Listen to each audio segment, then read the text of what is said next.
Alrighty guys, welcome back to the 18 Yard Podcast, the first episode where we're actually sitting next to each other as opposed to being on different sides of the country, making a nice change. We do apologise for missing last week. I don't even know where I was. I was driving back from Cairns to Melbourne, so wherever I was, it wasn't really possible to record, so we decided we'd just give it a week. Todd, mate, how are you? Good, I'm good. Nice to have you back for once. It's nice to be back. There has been a lot of football that's gone on since I have been away. We've had, obviously, the end of the Premier League. We've had the Europa League final. Mm-hmm. We've had the A-League finals. We've had some manager sackings. We've had FA Cup final. FA Cup final. We've had all sorts of stuff. So I guess we'll start at the start. Yep. We'll go to the Premier League, mate. Man City, 4 on the bounce. It's expected. I mean, at this point, it is, but what an achievement, man! Yeah. What an achievement. 4 on the bounce. I know that City side is absolutely packed with talent. Yeah. But even so, they didn't make it easy this season. No, Arsenal gave them a bit of a run for their money, but yeah, they made it a little bit tougher than they needed to. But as previously discussed, Arsenal went and bottled it against them. Yeah. Which, is the way that they do things at the moment, I guess. But a massive improvement from last season for them to finish where they finished. Major improvement. And they got their most recorded wins in a season. well, they were arguably the best side. Yeah, arguably best defense in the league. Did they score the most goals, or did City end up scoring the most goals? I can't remember. Let's stat check it real quick just to make sure we're not giving the people false information. Let's find out. But either way, a massive improvement for them. Massive, yeah. So, well, they ended up on the same goal difference. Right. But Arsenal. So City would have won more if Arsenal had the best. Scored more if Arsenal had the best defence in the league. Okay. No, City did score the most. Yeah. They scored 96 goals. Yeah, Arsenal scoring 91. But still very, very impressive. So a much better defensive record. Yeah. Than City. So what do you think of their hopes for next season then? Look, if they continue how they did this season, they'll give City a run for their money again. If City are in the same positioning as they are this season. Yeah, it's tough to pick. It is tough to pick because they've improved from last season. Yep. And then last season they improved drastically from the season before. Mm-hmm. So in terms of progression, this season they were closer than last. Next season it could happen. I don't want it to happen, but it could happen. So yeah, that was, I guess, ultimately an expected end to the season. Mm-hmm. However, some slightly unexpected ends to the season. Chelsea finishing 6th. Yeah, which I was very happy about. European football again after a subpar season, I think would be the only fair way to put it. Yeah. I guess the only part about that I don't get is that after all season, you finally start putting performances together, and then you go and sack the manager. Yeah, I don't get that. I wasn't entirely sure. Like midway through the season, if you said to me, Pochettino are out. I was saying out every day of the week. Yep. But towards the end of the season, I'm going, he's finally starting to play some football. We look like we kind of know what we're doing a little bit, putting some reasonable performances. Obviously, we had some of our injured players come back and then get sent off. But that's not important. Reece James. Yeah, that's not important. Jesus, man. But was it really necessary to get rid of it? I don't think so. Because you put together good performances towards the end of the season. You started getting into a groove that players started understanding the way that Poch wanted to play. Now he's gone. Yeah, that's the part I don't get. And when you compare the two seasons, let's look at, I'm going to go on Man United. I know they won the FA Cup. But if you look at the two seasons in comparison, in terms of the Premier League, Chelsea ended up with a better season. Yeah, ultimately, yeah. And I because it baffles me slightly, and this is the owners. I know this is the owners, but you can have an average season and turn it into a pretty good season, but then you can have an okay season, turn it into actually not a great season, but win something. Yeah. After massive disputes with your players and fans aren't happy with the way that it's going, and he still keeps his job. From what I'm understanding, Yeah, he's staying. There was rumours that he's been sacked, but I don't think they will after they've won the FA Cup. No, probably not. And I haven't seen anything from Fabrizio, so No. he can't be. Mosquitoes. I don't think they will. Mm-hmm. So I don't know. I don't know where that fits because they're still Shit. all over the place. Yeah, they're still all over the place. And Rashford's not happy because he didn't get selected for England. Yeah. Which obviously nothing to do with Ten Hag or whatever, but there's been some serious discrepancies through the club recently, which is I don't know. What do you think, man? Do you think he should be gone? Do you think he should be staying? Do you think I know Poch is already gone, so it's not going to make a difference what we think. But do you think if one goes, theoretically both should go, or what do you think? Realistically, he should go. If Poch is gone after qualifying for Europe, the only way Ten Hag got them into Europe was because of the FA Cup. Yeah. If they didn't win the FA Cup, it was just mid-table season. Yeah, no, you're spot on. Best. So, including all the discrepancies with the players, pushing people out of the squad, etc., etc., I don't think he's the best fit for United. No, I'd agree. And I think, when you're talking probably expectations of the season, it's Man United. At the end of the day, they'd be looking for top 4 to top 6 in the league. They'd be looking because they were in the Champions League. Don't forget. Yep. They'd be looking for round of 16 quarterfinals in the Champions League. They'd be looking to progress in all the cup competitions because they're a big side. They've got a lot of players, and I've got a sneeze brewing. They got knocked out in the group stages of the Champions League. They finished 8th in the Premier League. They made one cup final. Yes. I think it was just the FA Cup. I think it was just the FA Cup, which granted they won. So realistically, out of all of the objectives for them for the season, he's hit one, and then had massive issues with a lot of the players. Like, is that something that you really want? That you really want. Obviously, again, if you do the same sort of thing with Chelsea, you'd be again top 4, top 6, which we ended up doing. Yeah. We weren't in Europe. Were we? No, we weren't in Europe. No, we weren't in Europe, so there's nothing there. Cup competitions, you'd be looking at, again, you're probably looking at making the finals of, which we made one, and then semi-final. Not horrendous. On paper, that's a better season than Man United's season. 100%. So, I don't know.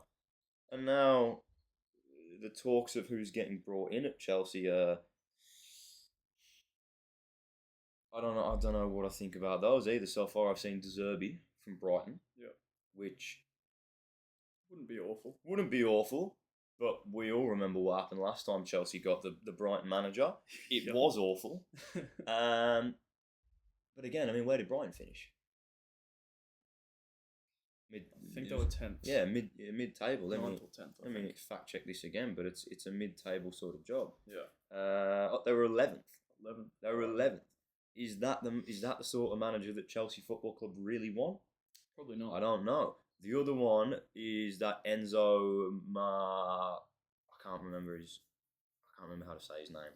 I've got it here. Enzo Maresca. Yeah. The Leicester fella. Yeah. I like that a little bit more because they've had a good season. Yeah. He knows what it's like to win something. But it's a championship manager. Yeah. That's the big thing at the end of the day. Yeah. You want someone who's, for a club like Chelsea, you want someone who's proven themselves. Like when you brought Jose Mourinho in, he's proven himself before. Yeah. And he proved it again at Chelsea. Yeah, 100%. Even Poch, like, when you saw it, you go, okay. Ex Spurs and a PSG. You go, okay, that's top teams. Mhm. Fair enough. Don't know about these two. I'm seeing some calls to bring Tuchel back. I'd love it. It won't happen.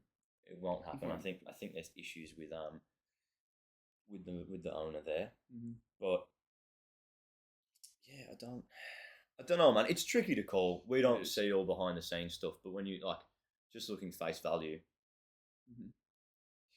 I don't know about it. Yeah. But speaking manager changes, mate. Mhm. Obviously, this has been news for a little bit, but Arne Slot Yeah. to Liverpool. What are the thoughts there? My initial thought was he's used to finishing second. Yeah. So perfect for Liverpool. Well, his last 3 seasons at Feyenoord, Yeah. third, first, and second respectively. Yeah. So he has won a league, and he's been in and around it. Yeah. So he's used to being at the top, but also not winning the league. So he's perfect for Liverpool. I guess so. I guess. I tell you what, though, you got like that's a tough job, man. Oh yeah. That is a really tough. Like, I think, regardless of what you actually end up thinking about him, regardless of how well he ends up doing, Mm-hmm. going into that Liverpool job after Klopp has got to be one of the toughest things to do in football at the moment, I reckon. 100%. It's definitely not going to be an easy job, and people are going to be expecting things from him that I don't think he's going to be able to fully give. Yeah. But I feel like he's going to surpass a lot of people's expectations of him coming from the Dutch league into the Premier League. I don't. I think it's just too big a change, man. And I think that a lot of those Liverpool players, they really got on with Klopp. They really liked what he did and the way that they coached him. And I just can't. I feel like he's going to go into a bit of a frosty reception, Right. essentially. And I don't know if if he's going to be able to hack it, to be honest, because as we say, it's a tough gig. Yeah. There's expectations there. There's players who are going to go like, oh, not so sure about this one. Mm-hmm. You know, I don't know, man. I don't know. I don't think he's going to do it, but I don't watch enough Eredivisie to not understand his style of football or anything like that. Yeah. So, I mean, can you even watch Eredivisie from Australia? I don't think so. So we don't get a lot of insight into that. Well, it might be another Ten Hag situation. It could be. It could be. I don't. Yeah, it could be. I don't know if he's going to be as stubborn as Ten Hag. You don't get that vibe from him. You don't. But again, I don't know. No, that's true. Too much about him. I had a quick look at what he's done at Feyenoord just in terms of finishes of the season. Mm-hmm. That's about it. And I know that there are players who are already saying that they want to leave now that Klopp's not there. But yeah, man, tough gig. Speaking of tough gigs, Vincent Kompany to Bayern Munich. I genuinely, I was so disbelieving of that until I saw who'd posted it. Yeah. Ridiculous. It doesn't make any sense to me. So relegating Burnley from the Premier League means you get to go to Bayern Munich now. Yeah, how? Doesn't make any sense. No, it doesn't. But you look at his style, of football. Burnley just looked terrible. Yeah. I know that they don't have the world's biggest players and whatnot, but plenty of sides don't have the world's biggest players, you know? No. And they still manage to pull out pretty good performances. Villa, for example. Yeah, absolutely. Villa is a perfect example. They've got some class players, but a lot of that side is mid-tier Premier League. Yeah, they're good. Obviously, they're Premier League footballers, but you don't expect big things from them. No. And now, for him to go to Bayern Munich as a replace for Thomas Tuchel, who I know hasn't had a cracker of a season. Hasn't won anything. They finished third? Third, yeah, behind Leverkusen and Stuttgart. And didn't win anything. No. Won absolutely nothing. To be fair, it would have been tough to beat that Leverkusen side this year. Yeah. Wow, what a season. Unbelievable. And we'll touch on the Europa League in a minute, but it just doesn't make... Mosquito. any sense to me whatsoever that a manager who has hardly proven himself Anywhere. anywhere, but who also in the short amount of time he's had to prove himself has got his side relegated from the Premier League. Yeah. And now you want him to go coach one of the biggest football clubs in the world. Makes zero sense. Yeah, honestly, tell me how that makes sense. That Bayern board, they must be just going, fuck it, we need something rogue here because we just need something rogue here. Let's get someone who no one is expecting us to get. But I feel bad for Harry Kane. He's gone to Bayern to win trophies this season. Becomes the highest goal scorer in the top 5 leagues in Europe. And they still don't win anything, mainly because of Bayer Leverkusen. And now they're bringing in Company. It is funny that he's never won a trophy. He will, though, in the summer. He will win a trophy. Yeah, Euros. But before we get into that, back to Leverkusen, man. Wow, absolutely fantastic. You know, to go undefeated is one thing. To go undefeated in that fashion is a completely different thing, man. I mean, I swear they played all their games in like the last 5 minutes of added time. Yeah. Like, just incredible. And I'm quite glad that Alonso didn't go to Liverpool. Oh, yeah. I'm excited to see how he follows that up. Yeah. Because everyone's going to be studying his style of play over this. Yeah, man. Yeah. And yeah, just wow. The final, though, Europa League final, I think that game it was a bit of a shock for everyone. Yeah. I think it was also a bit of a disappointment for everyone as well, to be honest with you, because I think a lot of people around the world were really hoping that Leverkusen team could pull that treble off and have a completely undefeated season. That's the only game they lost all season. Yeah. Was that final. And they got battered. Yeah. By a former Everton product. They did. Did you? I saw a flick though. I'll see if I can find it again to stick in the video. But if we can't, we can't. But I saw a still image of Atalanta's press during that game, and it was honestly, it was very high, but there was no space for Leverkusen to get out at all. It was incredible to see. Like every single player had an Atalanta player just sitting like 2 meters off him. Yeah. Anytime the ball comes near him, they're straight on top of him. It honestly, it looked unbelievable. Yeah. And yeah, I mean, look, man. Atalanta's manager's done something special with them this season. They knocked Liverpool out. Yeah. When Liverpool were top of the league. Yeah. And they can't remember who else they knocked out, but they knocked out another big team. Who I believe were also top of the league. I remember seeing a stat that it was like they beat 3 teams who at the time were top of their respective league.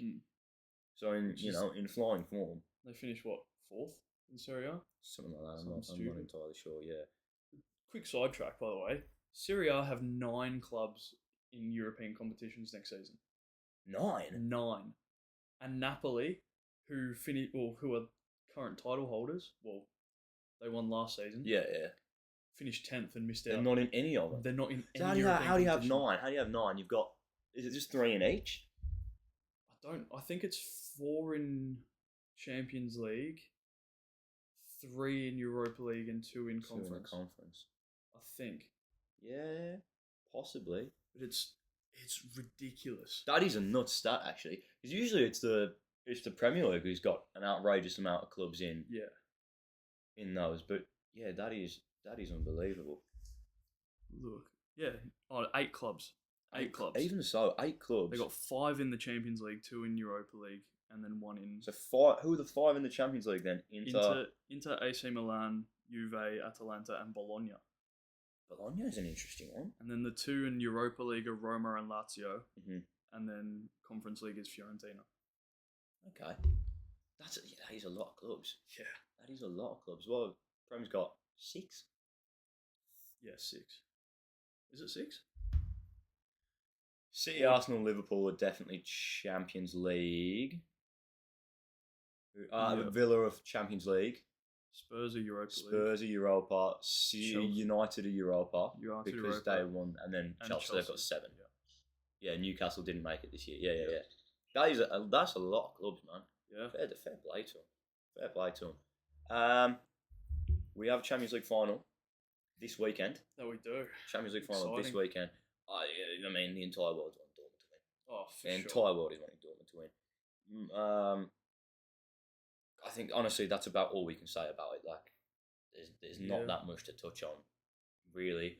We're gonna get up to watch the game. We might record a few reactions while we watch them and post them as well. But Could do a watch along. we could do a watch Live along. watch along. We can do a watch along. Yeah, we might do that. It is a 5 o'clock in the morning kickoff Who on a cares? Sunday morning, I might add. That's fine. And we've got a mate's birthday on Saturday night, so it's a long day. We'll be fine. Long day. But I mean, it's the Champions League final. You absolutely have to watch it. Can't miss it. Euros. Exciting times. I personally am very excited because England are gonna win finally. No, in all seriousness, I think this is possibly one of the last years for a while that we have to win. Yeah. I think if you look at our team on paper, we are the best team there. Yeah, on paper. We're the best team there. We were looking at some of the teams yesterday. Germany are up there, absolutely, but I don't think they have the firepower up front. France, well, they're France. It's one of the worst France squads I've seen in Yeah, years. but they have the best football player of all time back playing for them. N'Golo Kante, what a man! Pains me to say, but I'm excited to see him play again because I'm not watching him play in the Saudi League. I'm just not doing it. No. But I'm excited to see him play again because, as we all know, 30% of the earth is covered in land, and the rest isn't covered by N'Golo Kante. That man, he's unbelievable. However, who is your dark horse of this competition? Because I know that obviously there's all the big dogs in there, and if we're talking, probably top 4, you're probably looking England, France, Germany, Spain. Yeah. Spain, probably. Let's run through all the groups. Run through all the groups, yeah. So we've got Group A. Yeah. Germany, Hungary, Scotland, Switzerland. Yeah. Yeah, okay. Group B, Albania, Croatia, Italy, Spain. That's an interesting group, actually. Be a Because difficult group. Albania's probably the only one there who's a little bit behind the 8 ball. Yeah. But, Spain's Spain. They have the 2 most overrated youngsters in world football. One of them's still out injured. Yeah, well, he's still overrated. And then Italy's, they won the last Euros. Don't fucking talk about it. Don't fucking talk. I could whinge and moan for absolutely hours about that Chiellini shirt pull. That is absolutely, oh mate, don't get me started. Group C, Denmark, England, Serbia, Slovenia. Yeah, see, that's a cakewalk, mate. I reckon it'll be England and then Denmark second. Nah. Serbia. You reckon? Yeah. Okay. Serbia. Group D, Austria, France, Netherlands, Poland. Okay. Reasonable group again. Group E, Belgium, Romania, Slovakia, Ukraine. That's a honky group. Yeah. That's a honky group because Belgium are not good. They're not that good, man. I refuse to accept that Belgium are that good a side. They've got a lorry up front. They've got a lorry up front. Half their side's washed anyway. I got De Bruyne, to be fair. I got Doku. Bro, what's Doku done this season, man? He's quick, and that's about it. And his eyes are too far apart. They are, bro. They are. He must have fantastic vision, bro, because his field of view is crazy. I think he got the most successful dribbles of the season or something for the Premier League. Yeah, well, that's fantastic. How many goals did he score? I don't know. How many assists did he get? What are his chances created? What's his XG? Last group, Group F, Czech Republic, Georgia, Portugal, and Turkey. See, that group there, so I've got 2 teams who I think are going to be a bit of a dark horse. Mm-hmm. One of them is Czechia. Yeah? Yeah, because when you look at that group, who is it again? Czech Republic, Georgia, Portugal, Turkey. So obviously you look at that and you go that Portugal go through. But then Georgia, and Turkey, I don't think are that much chop. Yeah. So I think Czechia probably go through there, but they're not that good. You know what I'm saying? They've got a couple of decent players, but then all it takes is a reasonable draw and a worldie of a performance, and they're far and away exceeded expectations. Other one I think is Serbia, for kind of the same reasons. Slovenia, meh. Yeah. Who's the other group in there? Denmark, meh. Yeah, Denmark. Denmark are meh. Slovenia are meh. So you go England go through, and then I think Serbia go through. And it's the same thing, And Serbia have a couple of reasonable players. You got Vlahovic. Yeah, Vlahovic. He's actually a cracker. Who Milinkovic, else? Milinkovic-Savic, is he still playing for him? I don't know. Is he Serbian? I think so. Yeah, Milinkovic-Savic. Yeah. They got Mitrovic. Yeah, that's what I mean. Like, they've got actually a reasonable couple of players in there, and I think same sort of thing. They got Petrovic, keeper. Yeah. He's actually pretty good. Yeah. I think a reasonable performance in a round of 16, and then we go all of a sudden. Well, hang on, what's going on here? Serbia are cooking. Yeah. So I'd say those two are probably the sides who I think will do better than people expect. Okay. I picked for my dark horse Hungary. Okay. Because their group is got Sid the Slobberslide. Yes. Their group is Germany, Scotland, Switzerland. Similar sort of idea then. To be fair, yeah. So Scotland realistically aren't going to do much. You've got John McGinn. He's my main man. He can't carry a whole team. God, I reckon he could. I reckon he can. And then Switzerland, their best player is their goalkeeper, Koval from Dortmund. Yeah, that's fair. And then they've got a Kanji in front of him, and that's it. Who else have they got? I'm trying to think who it is. There's a couple of Granit Xhaka's Swiss. Xhaka. Granit Xhaka's Swiss. Shaqiri, but he's old. Yeah, he's bro. I remember like 2000 and I remember 10 years ago, been playing in the World Cup. Yeah. And he was quality. But you're right. He's old. That's 10 years ago. Mm-hmm. That's 10 years ago. They only beat Ireland 1-0 in their last game. That's a fair call, actually. Hungary. The only I mean, I guess so. I don't really know who they'd beat in a round of 16 game who'd finish top of their group. Because I mean, let's go through the groups, pick through. Say we reckon finishes top. Germany for Group A. Yeah, let me look at that. Yeah, Germany. Germany Group A, Hungary. I reckon will go through second. Yep. I reckon it'll be Croatia and Italy going through Group B. Yeah, I think so. I reckon. I don't know who wins that. Yeah, that's that's a difficult one. That's a tough group. That's probably the group to watch. Yeah, and England will finish that first. I think Denmark will go through, but you think Serbia? I think Serbia. Yeah, That'll be France and Netherlands. I reckon France and Poland. You reckon? I reckon France and Poland. Yeah, I don't rate the Netherlands team that highly. Okay. Group A will be Belgium and realistically Slovakia. I don't know, man. Ukraine would probably be up there. That's a tough group as well, actually, because Belgium are probably better than everyone else, but everyone else is a bit stinky. Yeah. Group F, Portugal will top it. Portugal, and I think Czechia. Yeah. I agree with that. Yeah. But realistically, if Hungary finish second in Group A, who are they versing in 2A? They verse second of Group B, which is out of Croatia, Italy, Spain, Albania. Yeah, it's possible. That's a possible win. Yeah. Who would Serbia play? If they finish second? Yeah. What group are they in? C. 2C, they verse top of Group A, which would be Germany. See, I think that's a good game. Serbia, Germany. Right. I think that's a reasonable game. I don't think that's as one-sided as people would probably think. Yeah. So it is in Germany, though.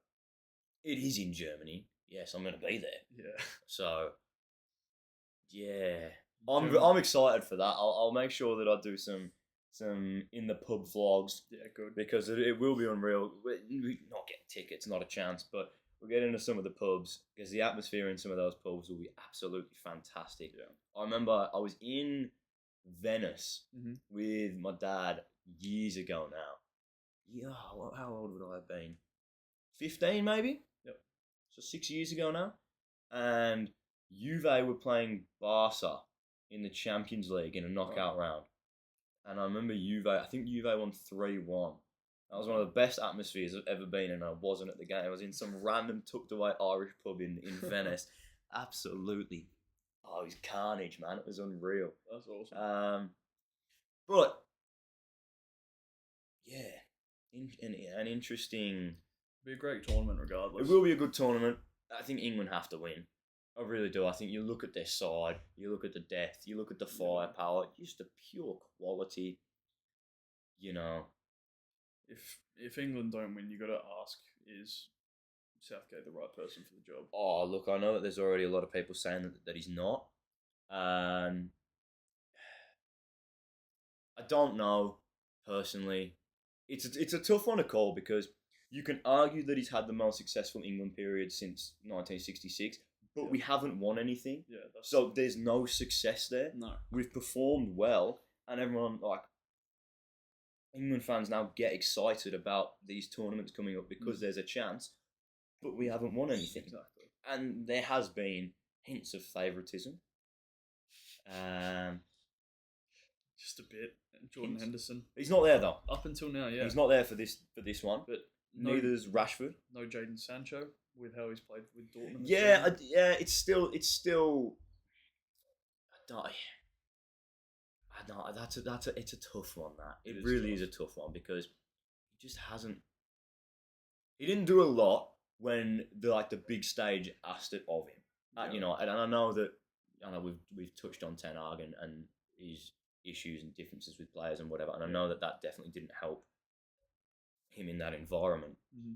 But that's kind of the time where he needed to show the most, and he didn't. And now he's gone and he's played in a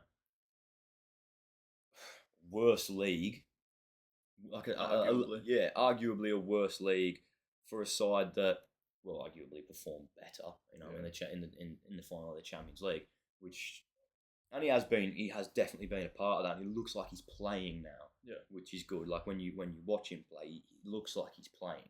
Looks like he wants to be. Yeah. But he goes and he presses and he drives with the ball and he looks for those balls into the area. At United, he just didn't. He just didn't. So yeah, he's better. It's a tough call, man. I don't know because I'd have him in there. I feel like Cole Palmer took his spot, and that's not someone that you can really move out of that side. Not after this season, man. He was given Premier League game changer. Yeah, something like that. Yeah. And he was exactly that, man. He was exactly that. Do you know the game they picked for that? It was the one against United. Yeah, it was the one against United. 2 penalties and a deflected shot. Yeah, but we come back to win the game. Still. But he was, bro, he's a game changer. He changed the game because he scored the penalties and then he scored the other goal. They might not be world-class goals, but you have to score them to change the game. And he did. I still think he's lazy. Yes. I still think he's lazy. But I can't argue with his end product anymore, unfortunately. Yeah. So, but yeah, it's tough to get Sancho into that team. I'll be very interested to see how he goes about setting up because I'd like to see Bellingham play more as an 8. And I know that he's kind of been playing centre forward /10 for Madrid. Yeah. But I think he's going to be more instrumental in that 8 role. Realistically, I think Southgate looks at that team and he builds it around Foden and Bellingham. He has to. Yeah. He has to. Kane plays. Yep. Then you go Grealish or Saka. Foden. It's Foden plays. Yeah. And I don't know if you play Foden as a 10 or if you play him out wide. If you're playing Jude as a 10, you play Foden out wide. But what if you're playing Jude as an 8? Then you'd put Foden 10. Yeah. And then you'd have Declan Rice behind them. Yeah. Or is he going to go for the route of play Rice as 6 because he's going to play Rice? Will he play? He might play Stones in there as well. It's that's what I mean. There's so many unbelievably good players for England. Does he play 3 at the back with Stones as a centre half? Does he stick him in the midfield with Stones as a 6 with Rice as the box to box? In which case, where does Gallagher play in that situation? Gallagher probably doesn't play all that much, unfortunately, when you look at that midfield. But maybe he goes Rice as a 6, Gallagher as the 8, and Bellingham as the. There's so many ways that you can choose to do it. There's a lot of options. There's so many ways that you choose to do it. I think. I'm trying to think how I'd do it. I think I'd play 5 at the back. With the fullbacks obviously pressing on. I'd probably go like a 5. I'd probably play a 5-2-3. Would you stick with Luke Shaw at left back? Yes, I would. Yes, I would. I mean, who else you got left back? It's a weird shout, but I'd put Gallagher at a wing back position. I would put Gallagher. I know why you say that. His work rate. Yeah, it makes sense. He can defend, he can attack, he can feed balls. Yeah, because if he's not getting played in the middle, do you know what? That's actually not a pretty good call. He won't do it, but I don't think that's actually a bad shout. Let me pull up that England side again, and we'll go through and we'll build it. But it's so hard to pick. It's so hard to pick. Yeah. So I'd probably play 5 at the back, and I play. God, man, it's so tough. So I've got just the thing that England posted about where their squad list, and they've got Alexander-Arnold playing as a midfielder. Yeah. So also Curtis Jones is in over Harvey Elliott, which I think is criminal. I think Harvey Elliott's unbelievable. I probably play Pickford in goal. Pickford or Ramsdale. I don't know. I like Pickford. Pickford's had a lot more game time. He has. And then I go Shaw at left fullback. I'll go Walker at right fullback. You have to. Yeah. Then I'll probably go Maguire, Stones.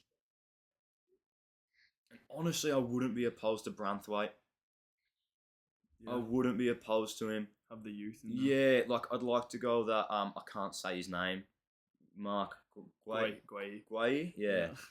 I'm not opposed to him. He's good. Conser's good. I don't know how Dunk's made it again. Yeah, that's a rogue one. Joe Gomez I probably wouldn't play. No. But I like the way Branthwaite plays football. Yeah. I really do like the way he plays football. So there'd be my back 3. And then I got 2 midfielders. And I got 2 midfielders, and I'll probably go Rice and Bellingham. They've got Bellingham listed as a forward. Yeah. But I'd play him in there with Rice, 100%. Rice sitting further back. Yeah. And then I play Foden on the left. Who would you play 10? Or are you just playing a 5-2-3? I've got 5-2-3, yeah. I'd pick Grealish on the right. You reckon? I like Grealish. You wouldn't put Palmer on the right? Nah, man. Okay. Nah. I don't know. It's so tricky, man. It's so tricky. I go Grealish because I like when Grealish runs with the ball, he always gets fouled. Yeah. Like he draws a lot of set pieces. That's true. And when you've got, I know I haven't listed him as someone in this starting 11, but you've got people like Trent knocking around. You've got people like Gallagher, even Rice. Obviously Trippier's in that squad as well. You know, if he plays, maybe he's playing in a centre half position. There's there's a lot of options. Yeah, there's players to put dead balls in. Madison's there as well. Yeah, you know, there's players to put dead balls in, and if Grealish is winning them, it works. And then I play Kane up top. Yeah, and then I play Kane up top. That's not bad. I do have a feeling that Branthwaite was selected in the last friendly squad from 2 months ago, I think it was. Didn't get any game time. Lewis Dunk got game time over him. Yeah. So I feel like if he plays a 5 at the back, he's going to play Walker in that centre back instead of Branthwaite, and he'll play Trippier on the right. Yeah, that's possible actually. What would you do? What would your side I'd be? stick with what you said. You play Grealish? Have Shaw on the left, Maguire, Stones, Branthwaite in the middle, with Walker on the right, and then I'd have Gallagher and Rice in the middle. I'd have Foden on the left, Kane up top. No, I wouldn't. I'd have Rice and Bellingham in the middle. Foden on the left, Kane up top. Honestly, it's so hard, man. Like, there's an unbelievable range of players there. To play on the right wing, you've got Bowen, Gordon, Grealish.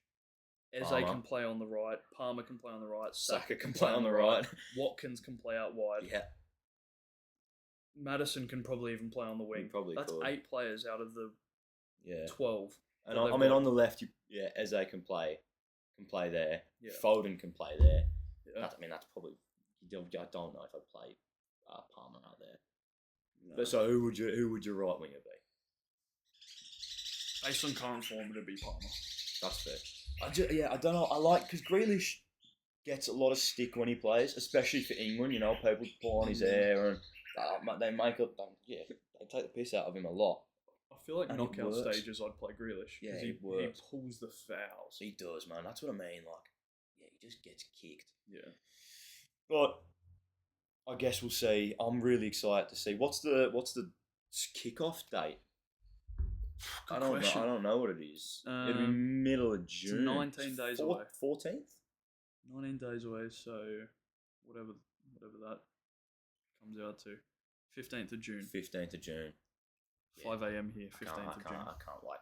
Absolutely cannot wait. I'm very excited to see what England do.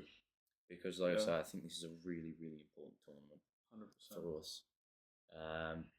But I think that's probably where we're going to wrap it up today. We'll do a live stream watch along for anyone who wants. We'll probably start it at about 4:50. Australian Eastern Standard. Yep. Which will be on YouTube.